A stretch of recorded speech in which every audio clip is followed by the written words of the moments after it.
నమస్తే welcome to V digital news ముందుగా headlines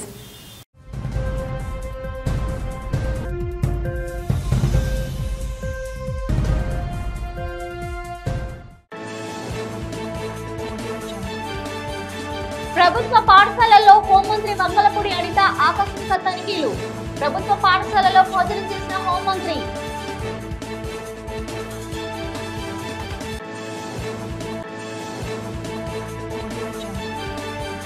అణగారిన వర్గాల అభివృద్ధి కోసం పరితపించిన సంఘ సంస్కర్త మాజీ ఉప ప్రధాని డాక్టర్ బాబు జగజీవన్ రామ్ 38వ వర్ధంతి వేడుకలు నివాళులర్పించిన పలువురు ప్రముఖులు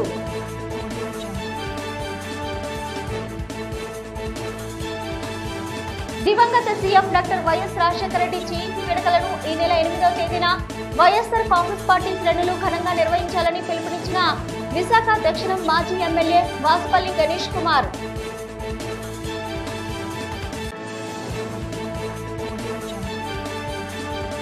సురభి నాటకాన్ని రక్షించుకోవాల్సిన బాధ్యత మనందరిపైన ఉందని స్పష్టం చేసిన రంగసాయి నాటక సమాజం అధ్యక్షులు బాదంగిరి సాయి. సింహాచలం శ్రీ శ్రీ వరాహలక్ష్మీ నరసింహస్వామి దేవస్థానం సింహాద్రి అప్పన్న స్వామివారిని పార్వతీపురం మన్యం జిల్లా కలెక్టర్ శ్యామ్ ప్రసాద్ కుటుంబ సభ్యులతో కలిసి దర్శించుకున్నారు. ఆలయ కార్యనిర్వహణ అధికారి శ్రీనివాసమూర్తి నాదస్వర వేద మంత్రాలతో స్వాగతం పలికి ముందుగా స్వామివారి కప్పస్తంభం ఆలింగనం, తదుపరి బేడా మండపం ప్రదక్షిణ అనంతరం స్వామివారి అంతరాలయం దర్శనం అనంతరం వేద పండితులచే వేద ఆశీర్వచనం చేసి స్వామివారి శేష వస్త్రంతో సత్కరించి ఈవో శ్రీనివాసమూర్తి స్వామివారి ప్రసాదాలను స్వామివారి చిత్రపటం అందజేశారు.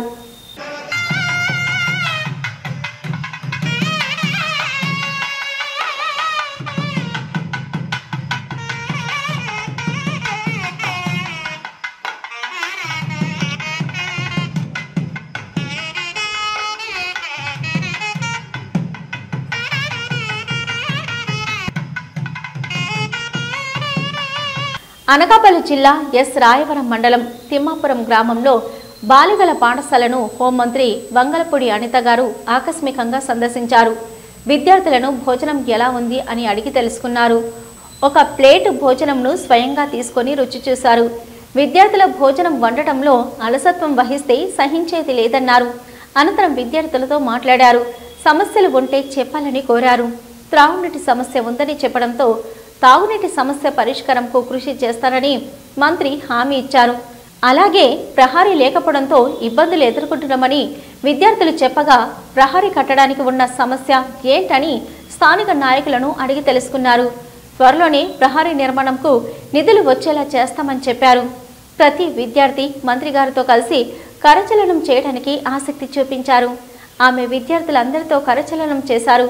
సెల్ఫీలు దిగారు. ఉపాధ్యాయులతోనూ చర్చించారు. అర్థమైందా? అక్కడ చేసిన తర్వాత మళ్ళీ ఇంకొకసారి అలాగే కనుక నాకు కనిపిస్తే నిర్దాక్షిణంగా పంపించేసి వెళ్ళిపోతున్నాం. దాన్ని బట్టి మీరే చెప్పండి. శుభ్రంగా మీరు చెప్పండి. నేను మీ గురించి ఇది గవర్నమెంట్ ఇస్తున్న సొమ్ము. మీకు ప్రాపర్ ఫుడ్ కావాలి. ముఖ్యంగా ఆడపిల్లలకి ఎదిగే వయసులో ప్రాపర్ కనుక న్యూట్రిషన్స్ లేకపోతే మీరు పొద్దున చాలా ప్రాబ్లమ్స్ ఫేస్ చేస్తారు. అందుకు పర్టికులర్ చిరస్మరణీయుడు బాబు జగజీవన్ రామ్ అని విశాఖ ఎంపీ ఎం శ్రీభరత్ అన్నారు. ప్రముఖ స్వాతంత్ర సమరయోధులు బాబు జగజీవన్ రామ్ వర్ధంతి సందర్భంగా జిల్లా తెలుగుదేశం పార్టీ కార్యాలయంలో టీడీపీ జిల్లా అధ్యక్షులు గండి బాబ్జీ అధ్యక్షతన వర్ధంతి కార్యక్రమం నిర్వహించారు. ఈ సందర్భంగా బాబు జగజీవన్ రామ్ చిత్రపటానికి శ్రీభరత్ బాబ్జీ పూలమాలలు వేసి ఘన నివాళులు అర్పించారు. ఈ సందర్భంగా భరత్ మాట్లాడుతూ ఆయన స్వాతంత్ర్యానికి పూర్వం స్వాతంత్రం అనంతరం చేసిన సేవలు చిరస్మరణీయమని అన్నారు. కేంద్రంలో ఆయన కొన్నేళ్లుగా మంత్రి పదవులే కాకుండా భారతదేశానికి ఉప ప్రధానిగా చేశారని కొనియాడారు. ఈ కార్యక్రమంలో దక్షిణ నియోజకవర్గ తెలుగుదేశం పార్టీ ఇన్ఛార్జి సీతం రాజు, సుధాకర్, జిల్లా ప్రధాన కార్యదర్శి పొలమారశెట్టి శ్రీనివాసరావు, కార్పొరేటర్లు, మాజీ కార్పొరేటర్లు, జిల్లా నాయకులు, అనుబంధ సంఘాల అధ్యక్షులు, తెలుగుదేశం పార్టీ నాయకులు, కార్యకర్తలు, అభిమానులు పాల్గొన్నారు. వదిలేసి రకరకాలుగా ప్రజల కోసం సర్వీస్ చేసిన వ్యక్తిని మనం ఈరోజు కొనియాడటం వర్ధంతి సందర్భంగా మన అందరి అదృష్టం. పెద్దలు నిజంగా ఈరోజు భరత్ గారు కూడా మనకు అందుబాటులో ఉండడం వలన మరి ఆయన కూడా పిలుచుకోవడం జరిగింది. కాబట్టి మరి ఆయనకి కూడా చాలా ఉన్నత భావాలు ఉన్నాయి. ఆయనలో కనీసం మనం కూడా కొన్ని భావాలు అలవర్చుకోవాలి. నిజంగా మనం అందరం కూడా రేపు రాబోయే రోజుల్లో కొంచెమైనా స్వార్థాన్ని తగ్గించుకొని ప్రజలకు కొన్ని చేరువుగా ఉంటే రాబోయే రోజుల్లో తప్పనిసరిగా మనకి మంచి రోజులు వస్తాయి, మన పార్టీకి కూడా మంచి రోజులు వస్తాయని చెప్పి తెలియజేసుకుంటూ ఆయనకి ఘననివాళులు అర్పిస్తూ ఈ అందరూ. సో ఏదైతే ఇష్యూస్ కోసం జగజీవన్ రామ్ గారు పోరాడారు, ఆల్ ఇండియా డిప్రెస్డ్ లీగ్ అని స్టార్ట్ చేశారు. ఇవాళ సమాజంలో మిమ్మల్ని అందరినీ ప్రశ్నించేది బాబ్జీ గారు కూడా ఒకసారి అడిగారు. సమాన హక్కులు ఒకటే కాదు, ప్రతి వర్గం నుంచి నాయకత్వం ఎట్లా వస్తుంది, ఎంత బలంగా ఉన్నారు. ఇప్పుడు మన రాష్ట్రంలో డిప్రెస్ క్లాసెస్ నుంచి, దళితుల నుంచి అంత టాల్ లీడర్స్ ఎవరన్నా గత 10 ఏళ్ళుగా ఎవరన్నా వచ్చారా? ఎవరన్నా అట్లా డెవలప్ అవుతున్నారా? లేకపోతే మీ ఇంట్లో మీరు ఎవరైనా అట్లాంటి వాళ్ళని పిల్లల్ని మీరు అట్లా తీర్చిదిద్దుతున్నారా? అంటే ఇలాంటి లీడర్స్ని ఇన్స్పిరేషన్గా తీసుకుని మనందరం ఒకసారి ఆలోచిద్దాం. వ్యవస్థలో ఏంటంటే బలవంతుడు బలంగా అయిపోతున్నాడు, బలహీనంగా ఉన్న వాళ్ళు బలహీనంగా ఉండిపోతున్నారు. ఇట్లాంటి వాళ్ళు పోరాటం వల్ల కొంతవరకు సమాజంలో జస్టిస్ అనేది వచ్చింది. కంటిన్యూస్గా చేయాలి. బాబ్జీ గారు అన్నట్టు I'm committed to that cause. నేను మిమ్మల్ని రిక్వెస్ట్ చేసేది ఏంటి అంటే, మనం తాత్కాలికంగా ఒకరిని సంతోషపెట్టడానికి నా కొడుకు చీట్ చేసినా వదిలేసేయండి, అటెండెన్స్ లేకపోయినా ఎగ్జామ్ రాయనివ్వండి, ఇట్లాంటివి అడగకూడదు. మనం ఇది అడిగితే మన పిల్లలు బాగుపడరు. పేదల గుండె చప్పుడు ఆరోగ్య ప్రదాత దివంగత నేత వైఎస్ రాజశేఖర రెడ్డి 75వ జయంతి వేడుకలు దక్షిణంలో వాడవాడలా నిర్వహిస్తామని మాజీ ఎమ్మెల్యే వైసీపీ దక్షిణ నియోజకవర్గం ఇన్ఛార్జి వాసుపల్లి గణేష్ కుమార్ తెలిపారు. ఆశీలమెట్ట కార్యాలయంలో దక్షిణ నియోజకవర్గం వైసీపీ శ్రేణులతో సమన్వయ కమిటీ సమావేశం నిర్వహించారు. ముందుగా మీడియాతో మాట్లాడుతూ ఈ నెల 8వ తేదీన ఉదయం 9 గంటల నుంచి వివిధ సేవా కార్యక్రమాలు మొదలవుతాయని తెలిపారు. దక్షిణంలో ఉన్న వైఎస్ఆర్ విగ్రహాలకు పాలాభిషేకంతో శుద్ధి చేసి ఘన నివాళులు అర్పించడం జరుగుతుందని వెల్లడించారు. పేదలకు వస్త్రదానం, అన్నదానం వంటి సేవా కార్యక్రమాలు నిర్వహిస్తామన్నారు. వైఎస్ఆర్ జయంతి వేడుక నాందిగా వైసీపీ పార్టీ మళ్లీ ప్రజల పక్షాన్ని నిలబడుతూ కొత్త ఉత్సాహంతో ఇకపై ముందుకు వెళ్తామన్నారు. వైసీపీ ప్రజలకు సుపరిపాలన అందించడంలో ఎటువంటి పొరపాటు చేయలేదని, పార్టీ పరంగా ఉన్న లోపాలు విశ్లేషించుకొని మరింత ఉత్సాహంతో ఉరకలు వేసేందుకు వైఎస్ఆర్ జయంతి రోజున శ్రీకారం చుట్టనున్నామని వెల్లడించారు. ఈ సమావేశంలో మాజీ గ్రంథాలయ సంస్థ చైర్మన్ కొండ రాజీవ్ గాంధీ, వైసీపీ నాయకులు డాక్టర్ మూగి శ్రీనివాసరావు, కార్పొరేటర్లు తోట పద్మావతి, కొండమ్మ, కోడిగుడ్ల శ్రీధర్, చెన్న జానకిరాం, ఆలయ చైర్మన్లు, సీనియర్ నాయకులు, కార్యకర్తలు పాల్గొన్నారు. ప్రపంచ దేశాల్లో మన రాష్ట్ర విద్యార్థులు మన భారతదేశాన్ని జెండానే రెపరెపలాడిస్తా ఉన్నారు. ఏదో ఎంప్లాయ్ అవుతారనుకొని ఆశిస్తే వైఎస్ రాజశేఖర రెడ్డి గారు ఈరోజు ఎంప్లాయర్స్ అయ్యారు. మల్టీనేషనల్ కంపెనీస్కి సిఇఓస్గా అవతారం చెందారు. అలాంటి ప్రొడ్యూస్ చేసినటువంటి మహానాయకుడు, అలాగనే మీ అందరికీ తెలుసు ఆరోగ్యశ్రీ, కోట్లాది మందికి ప్రాణదాత, అలాంటి మహానేత డాక్టర్ వైఎస్ రాజశేఖర రెడ్డి ఒక దేవుడి మాదిరిగా పూజిస్తాం. ఇర్రెస్పెక్ట్ ఆఫ్ ద పార్టీస్, పొలిటికల్ స్పెక్ట్రంలో అందరూ కూడా అతన్ని అభిమానించే నాయకులు ఉన్నారు. అన్ని పార్టీ వాళ్ళు కూడా అభిమానించే వాళ్ళే. అలాంటి మహానాయకుడి యొక్క జయంతిని బాగా చేసి పేద ప్రజలకి అన్నదానాలు ఏర్పాటు చేసి, వస్త్రదానం ఏర్పాటు చేసి, ఏవైతే ఓల్డేజ్ హోమ్స్ కానీ, మెంటలీ రిటార్డెడ్ హోమ్స్ కానీ, బ్లైండ్ హోమ్స్ కానీ, లెపర్సీ హోమ్స్ కానీ, వీటన్నిటిలో కూడా మా యొక్క సొంత నిధులతో ఈ యొక్క జయంతి కార్యక్రమం ఏర్పాటు చేయాలని చెప్పేసి కూడా అందరూ కూడా అనుకున్నాము. దీంట్లో కొండా రాజీవ్ గారు, మోగి శ్రీని గారు, కార్పొరేటర్స్ పద్మావతి గారు, కొండమ్మ గారు, శ్రీధర్ గారు, జానకి గారు, అలాగనే ఇతర సీనియర్ నాయకులందరూ కూడా రావడం జరిగింది. చైర్మన్స్ కూడా అందరికీ ధన్యవాదాలు తెలియజేస్తాము. ఈరోజు మాకే ఆశ్చర్యం వేస్తూ ఉంది. 5 సంవత్సరాలు ప్రజలకి నిత్యం అందుబాటులో ఉన్నాం. ప్రముఖ స్వాతంత్ర సమరయోధుడు డాక్టర్ బాబు జగ్జీవన్ రామ్ వర్ధంతి సందర్భంగా విశాఖ దక్షిణ నియోజకవర్గం పరిధి జీవీఎంసీ 36వ వార్డు పూర్ణ మార్కెట్ మెయిన్ రోడ్డు రంగరేజు వీధి ఇక శ్రీ నూకల్లమ్మ అమ్మవారి ఆలయం వద్ద ఎమ్మెల్యే వంశీకృష్ణ శ్రీనివాస్ బాబు జగ్జీవన్ రామ్ విగ్రహానికి పూలమాలలు వేసి నివాళులు అర్పించారు. ఈ సందర్భంగా ఎమ్మెల్యే వంశీకృష్ణ మాట్లాడుతూ భారతదేశానికి సంఘ సంస్కర్తగా అనేక కార్యక్రమాలు చేపట్టారని కొనియాడారు. ఈ కార్యక్రమంలో రాష్ట్ర, జిల్లా, వార్డు నాయకులు, వివిధ వార్డుల కార్పొరేటర్లు, మాజీ కార్పొరేటర్లు, బీజేపీ, టీడీపీ, జనసేన నాయకులు పాల్గొన్నారు. రంగరేజు వీధులు ఇవాళ బాబు జగజీవన్ రామ్ వర్ధంతి జరుగుతూ ఉంది. 38వ వర్ధంతి జరుగుతుంది. ఈ కార్యక్రమానికి పెద్దల వెంకటరావు గారు, అలాగే మా కార్పొరేటర్ వసంత గారు, మరి ఇక్కడ ఉన్నటువంటి ఎక్స్ కార్పొరేటర్ ముఖ్యమైన నాయకులు, ఎన్డీఏ నాయకులు అందరూ కూడా పాల్గొన్నారు. మాలాంటి వాళ్ళకి ఎంతోమందికి ఆదర్శంగా సుమారు 40 సంవత్సరాల పాటు మంత్రిగా, మొట్టమొదటి కార్మిక మంత్రిగా ఈ దేశానికి సేవలు అందించినటువంటి ఒక గొప్ప మహనీయుడైన బడుగు బలహీన వర్గాల ఆశాజ్యోతి, ఎంతోమందికి ఆదర్శంగా నిలిచి రాజకీయంగా, సామాజికంగా ఎంతో చైతన్యవంతం చేసినటువంటి ఒక గొప్ప వ్యక్తిని ఇవాళ మనందరం స్మరించుకుంటున్నాం. దేశవ్యాప్తంగా పండుగ బాతం జరుగుతోంది. ఆయన ఆశయాల కోసం, ఆయన అడుగుజాడల్లో బడుగు బలహీన వర్గాలకు మేమందరం కూడా మా వంతు ఈ ప్రజలకు సేవలు అందిస్తాం. మాలాంటి వాళ్ళకి ఆదర్శంగా తీసుకొని ఆయన్ని స్మరించుకుంటూ ఆయన ఆశయాల కోసం మా వంతు మేము కూడా కృషి చేస్తామని తెలియజేస్తూ ఉన్నాం. ముఖ్యంగా దేశంలో ఒక వన్నె తెచ్చాడు ఆయన పదవులకి. ఆయన గురించి ఎంత చెప్పినా కూడా తక్కువే.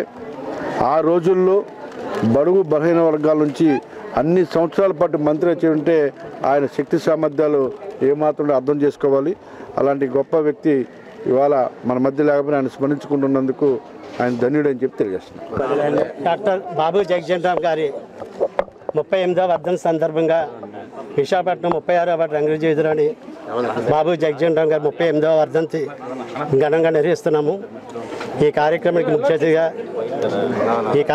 ముఖ్య అతిథిగా గౌరవనీయులు మన ప్రీతమ నాయకులు దక్షిణ అసెంబ్లీ నియోజకవర్గ గౌరవ శాసనసభ్యులు శ్రీ వంశీకృష్ణ శ్రీనివాస్ గారికి ముందుగా మా హృదయపూర్వకమైనటువంటి అభినందనలు తెలియజేస్తున్నాం. ఈరోజు భారతదేశం అంతటా కూడా ఘనంగా బాబు జగ్జీవన్ రామ్ గారి 38వ జయంత్యోత్సవాలు జరుగుతున్నాయి. న్యూఢిల్లీలో కూడా బాబు జగ్జీవన్ రామ్ గారి కుమార్తె అసెంబ్లీ లోక్సభ స్పీకర్గా పనిచేసిన శ్రీమతి మీరా కుమార్ గారి నివాసం 6 కృష్ణమార్గర్ రోడ్లోని న్యూఢిల్లీలో కూడా ఘనంగా జరుగుతున్నాయి. ఈ సందర్భంగా బాబు జగ్జీవన్ రామ్ గారు ప్రముఖ స్వాతంత్ర సమరయోధుడు, భారతదేశానికి దశ నిర్దేశించాలని కీలక పాత్ర వహించారు. ప్రపంచ చరిత్రలోనే ఏ రాజకీయవేత్త కూడా 40 సంవత్సరాల పాటు సుదీర్ఘ రాజకీయ మంత్రిగా, కేంద్ర మంత్రిగా పనిచేసిన దాఖలు ఎక్కడ లేవు. అదొక బాబు జగ్జీవన్ రామ్ గారు దక్కింది. ఇండిపెండెన్స్ ముందు కూడా యూనిసెఫ్ గవర్నమెంట్లో కూడా బాబు జగ్జీవన్ రామ్ గారు కేంద్ర మంత్రిగా పనిచేశారు. 1952లో ఫస్ట్ టైం పార్లమెంట్ ఎలక్షన్స్ అయ్యేటప్పుడు తొలి కార్మిక శాఖ మంత్రిగా పనిచేశాడు. ఈరోజు లేబర్ డిపార్ట్మెంట్ కానీ, రైల్వే డిపార్ట్మెంట్ కానీ, ఫుడ్ కార్పొరేషన్ ఆఫ్ ఇండియా కానీ, ఏదో డిఫెన్స్ మినిస్టర్గా కానీ భారతరత్న అవార్డు కూడా ఇవ్వడం జరిగింది. పాకిస్తాన్ యుద్ధం జరిగేటప్పుడు బాబు జగ్జీవన్ రామ్ గారు డిఫెన్స్ మినిస్టర్. ఆ యుద్ధంలో పాకిస్తాన్ ఓడించి భారతదేశం గెలిపించిన కారకులు బాబు జగ్జీవన్ రామ్ గారు. అటువంటి మహనీయుల తాలూకా ఈ 38వ వర్ధంతి. నక్కపల్లి మండలం క్రిష్ టౌన్షిప్లో హోంమంత్రి మంగళపూడి అనిత స్వగృహం నందు అనకాపల్లి జిల్లా నూతన కలెక్టర్ విజయకృష్ణన్ మర్యాదపూర్వకంగా కలిశారు. ఇరువురు పలు అంశాలపై చర్చించారు. అనంతరం బంగారమ్మపాలెం ఎన్ఏఓబి నిర్వాసితుల సమస్యలను హోంమంత్రి అనిత కలెక్టర్ దృష్టికి తీసుకెళ్లారు. చేపల వేట చేయడానికి అవకాశం కల్పించాలని, ఉద్యోగ అవకాశాలు కల్పించేలా చర్యలు తీసుకోవాలని సూచించారు. నక్కపల్లి మండలం ఏపీ ఐఏసీ నిర్వాసిత రైతుల సమస్యలపైన చర్చించారు. స్థానికంగా ఉన్న కంపెనీల్లో స్థానికులకు ఉద్యోగాలు కల్పించాలని యువకులు కోరారు. హోంమంత్రి అనిత చెప్పిన అన్ని అంశాలపై కలెక్టర్ విజయకృష్ణన్ సానుకూలంగా స్పందించారు.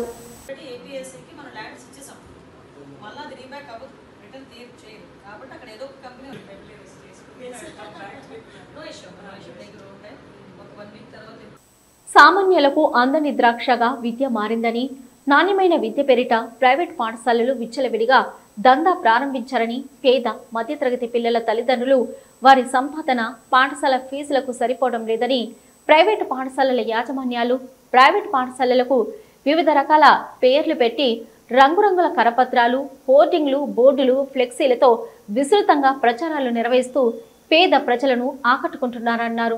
విద్యతో పాటు పాఠశాలలో ఫీజులు, బట్టలు, బూట్లు, టై, బెల్ట్, పాఠ్యపుస్తకాలు, నోట్బుక్స్ పేరిట అధిక ధరలకు విక్రయిస్తూ వ్యాపారం చేస్తున్నారు. వీటితో పాటు స్కూల్ బస్సు, ఆటో ఫీజు, ఇతర రకాల ఫీజులతో ప్రారంభంలో మాయమాటలు చెప్పి తర్వాత తల్లిదండ్రులను ఇబ్బందులకు గురి చేస్తున్నట్లు పలువురు తల్లిదండ్రుల నుంచి ఫిర్యాదులు వినిపిస్తున్నాయి.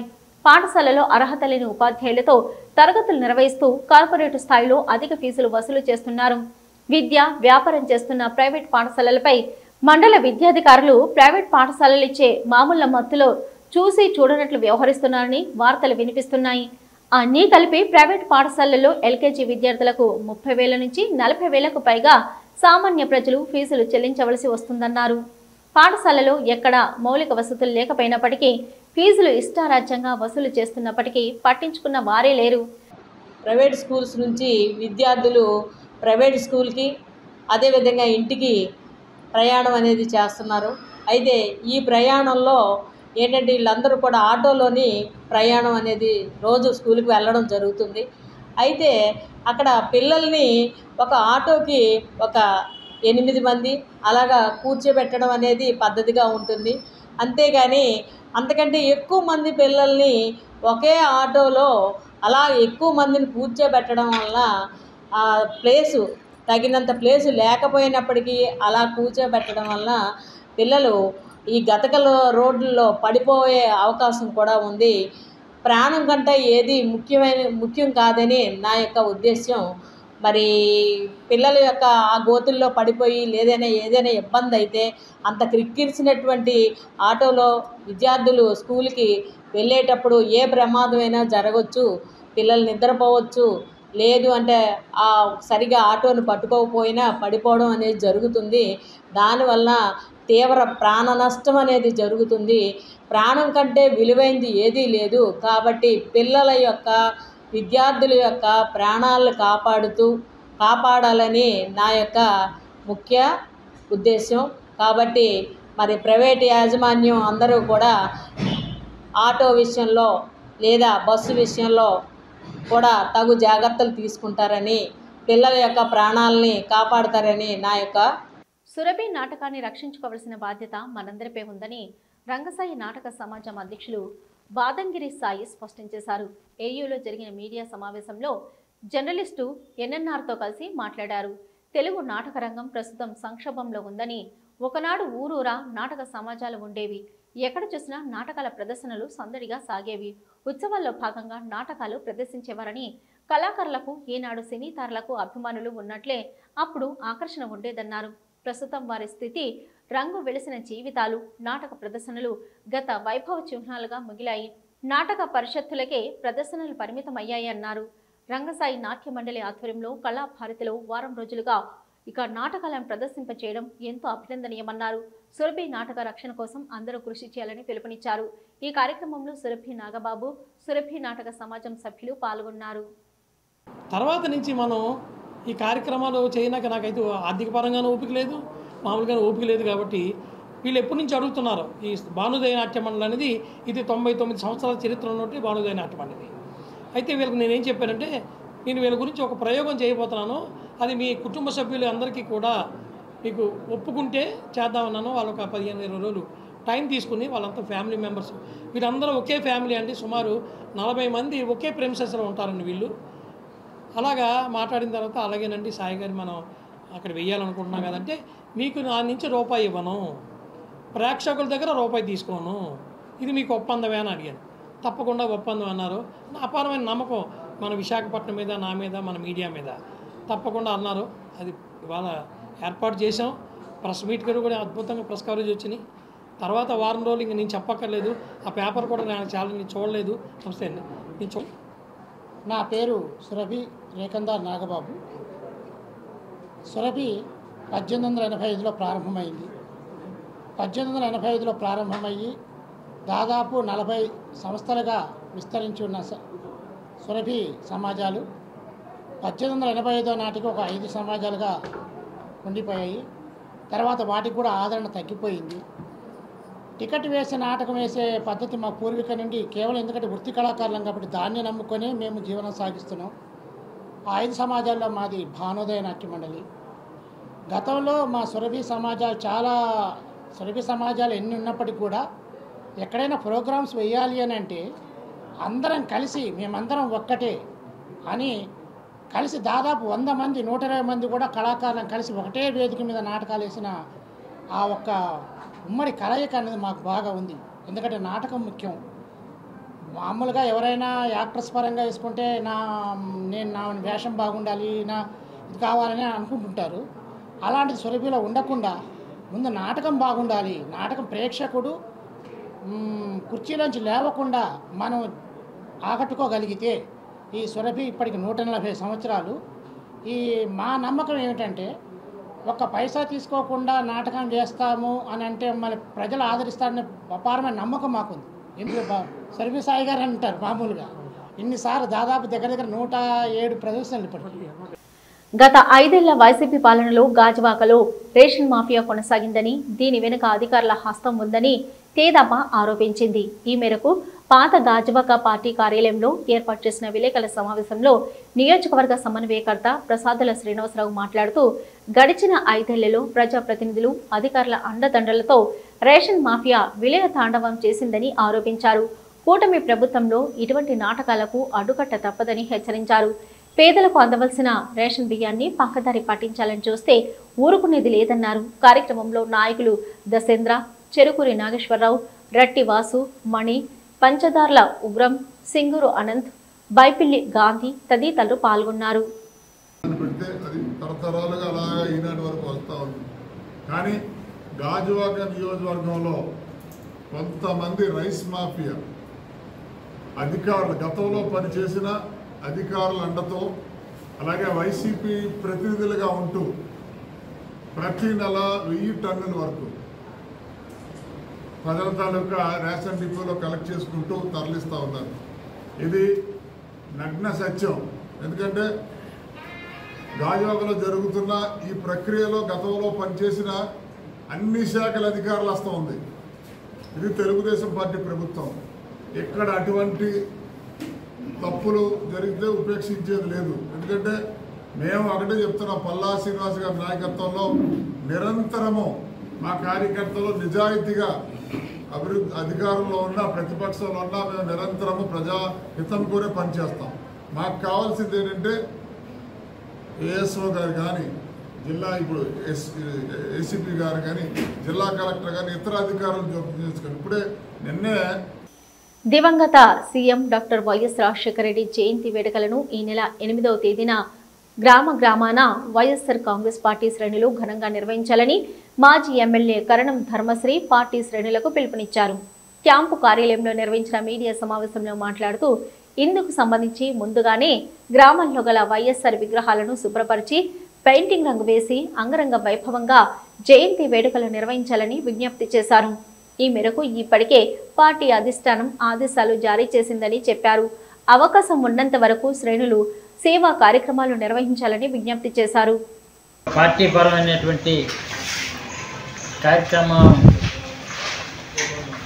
అమలు చేయమని మా పార్టీ అధ్యక్షుడైనటువంటి జగన్మోహన్ రెడ్డి గారు పిలుపు మేరకు రేపు జూలై 8న దివంగత నేత రాజశేఖర రెడ్డి గారి తాలూకా 75వ జయంతి కార్యక్రమం ఘనంగా చేయాలని ప్రతి ఏడాది చేస్తున్న రాజశేఖర రెడ్డి ఆశయ సాధన కోసం మళ్ళీ పునరాంకితం చేయవలసిన బాధ్యత ప్రతి వైఎస్ఆర్ కాంగ్రెస్ పార్టీ కార్యకర్తపై ఉందనే భావంతో ఈరోజు కేడర్ అందరూ మన ఓటమి చూసిన తర్వాత కొంత నిర్లిప్తత, కొంత నిరుత్సాహం సహజంగానే అందరిలో ఉన్నప్పటికీ రేపు జూలై 8న పెందుర్తి పోలీస్ స్టేషన్ పరిధి పినగాడి చెక్ పోస్ట్ వద్ద 20 కేజీల గంజాయిని అతి చాకచక్యంగా పోలీసులు పట్టుకున్నారు. ముంచింగి పుట్టు నుంచి వరంగల్ తరలించేందుకు పాడేరు బస్సులో తీసుకొస్తున్న 2 మహిళలతో పాటు 20 కేజీల గంజాయి, 49,000 రూపాయల నగదు, 2 సెల్ ఫోన్స్ స్వాధీనం చేసుకున్నారు. నూతన ప్రభుత్వం అధికారంలోకి వచ్చిన నేపథ్యంలో నగర పోలీస్ కమిషనర్ ఆదేశానుసారం నగర పరిధిలో 20 ర్యాండమ్ చెక్ పోస్టులు అత్యాధునిక పరిజ్ఞానంతో ఏర్పాటు చేసినట్లు తెలిపారు. పెందుర్తి పోలీస్ స్టేషన్లో ఏర్పాటు చేసిన విలేకరుల సమావేశంలో కేసుకు సంబంధించిన వివరాలను ఏసీపీ నరసింహమూర్తి వివరించారు.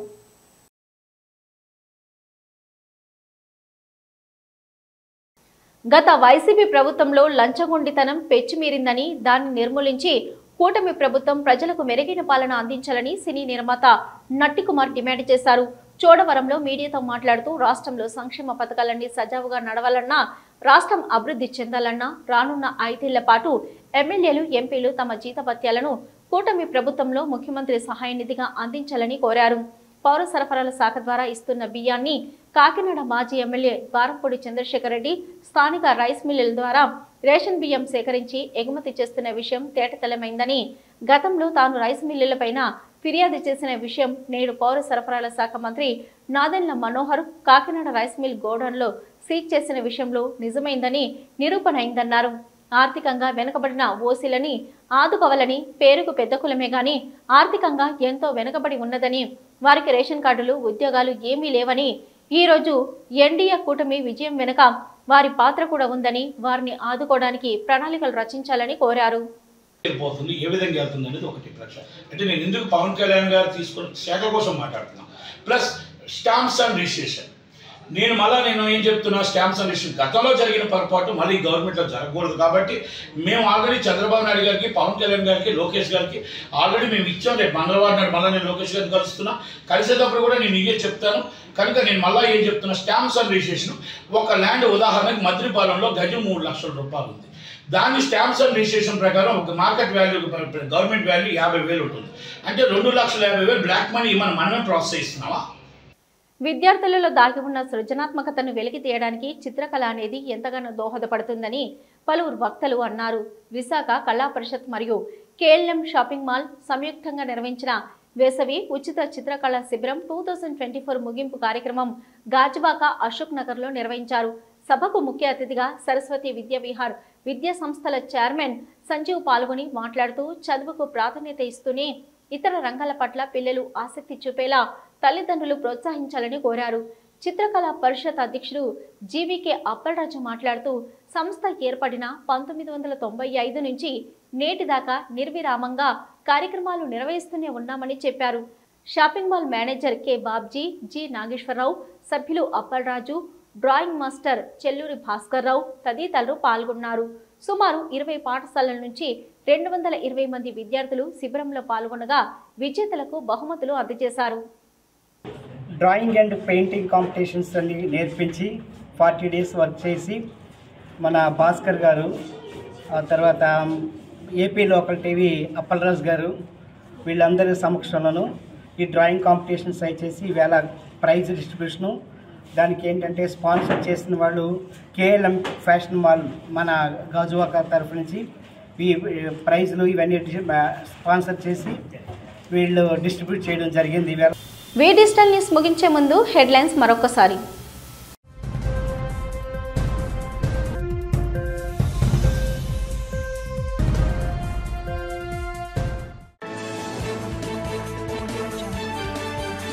ప్రభుత్వ పాఠశాలల్లో హోంమంత్రి వంగలపూడి అనిత ఆకస్మిక తనిఖీలు.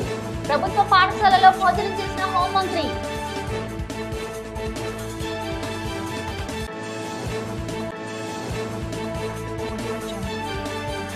అణగారిన వర్గాల అభివృద్ధి కోసం పరితపించిన సంఘ సంస్కర్త మాజీ ఉప ప్రధాని డాక్టర్ బాబు జగ్జీవన్ రామ్ 38వ వర్ధంతి వేడుకలు.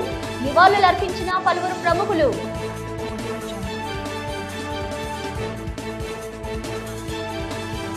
దివంగత CM doctor YS Rajasekhara Reddy జయంతి వేడుకలను ఈ నెల 8వ తేదీన వైఎస్ఆర్ కాంగ్రెస్ పార్టీ శ్రేణులు ఘనంగా నిర్వహించాలని పిలుపునిచ్చిన విశాఖ దక్షిణం మాజీ ఎమ్మెల్యే వాసుపల్లి గణేష్ కుమార్.